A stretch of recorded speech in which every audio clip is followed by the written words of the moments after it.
This may be the reason why some Nigerians prefer treatment abroad. Medical tourism in Nigeria is fast becoming a culture. It is estimated that over $1 billion is lost annually following medical tourism, and this is because of Nigeria's deplorable state of healthcare system. Nigeria loses over $1 billion annually to medical tourism. This, however, is a trend among the elite and A-class citizens.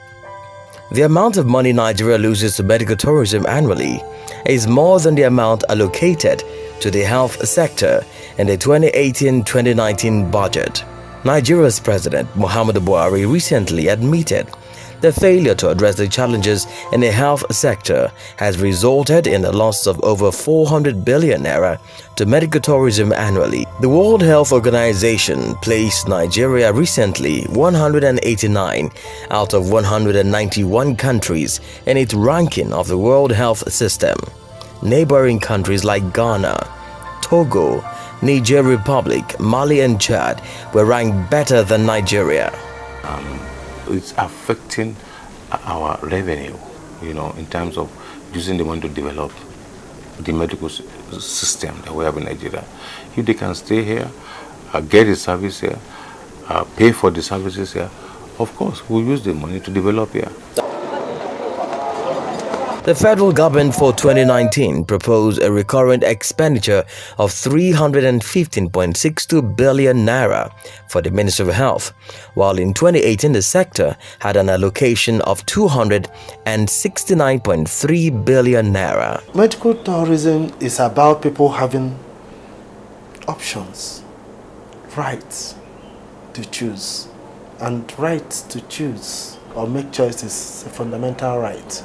So that's why we are not outrightly condemning medical tourism.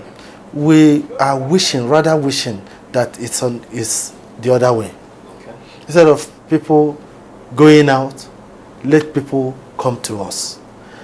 According to experts, some of the reasons adduced for this romance with cross-border medical trips include poor facilities, shortage of medical personnel, poor attitude of health workers, and near absence of high-caliber technology for some specialist medical services. Medical tourism in Nigeria has become a thing of concern for even the government, and also in the country they are alternative to treatment, but not every Nigerian can afford those alternatives. For the elite, they may choose to fly out of the country, but for the regular Nigerian, private hospitals such as this are being patronized.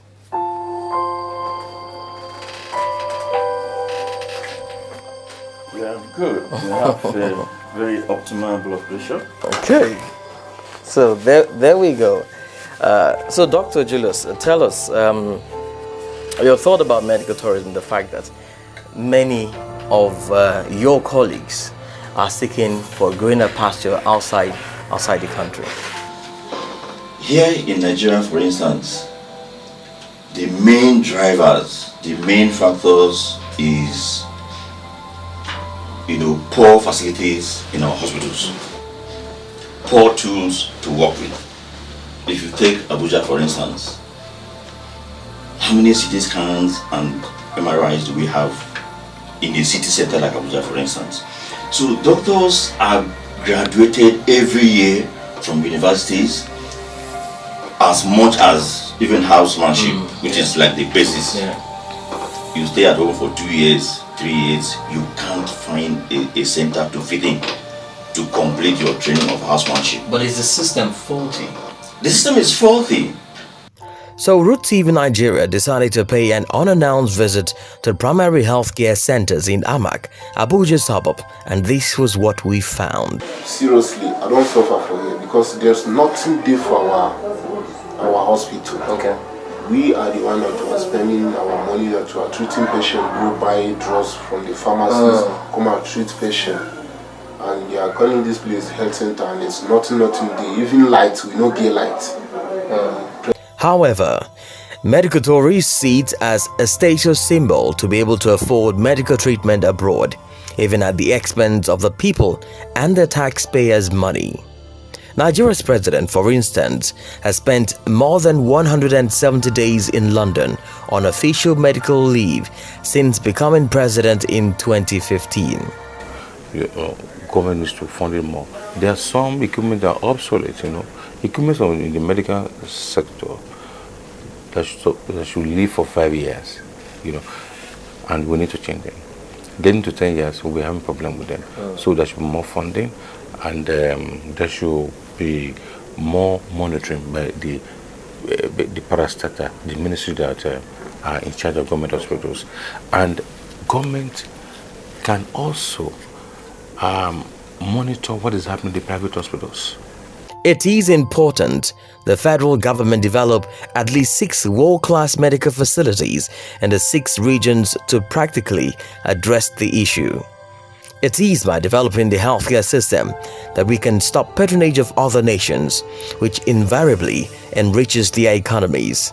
We must address medical tourism to benefit Nigeria and the citizenry, and the time to begin it is now. Itogi Moore, edit. Root TV Nigeria.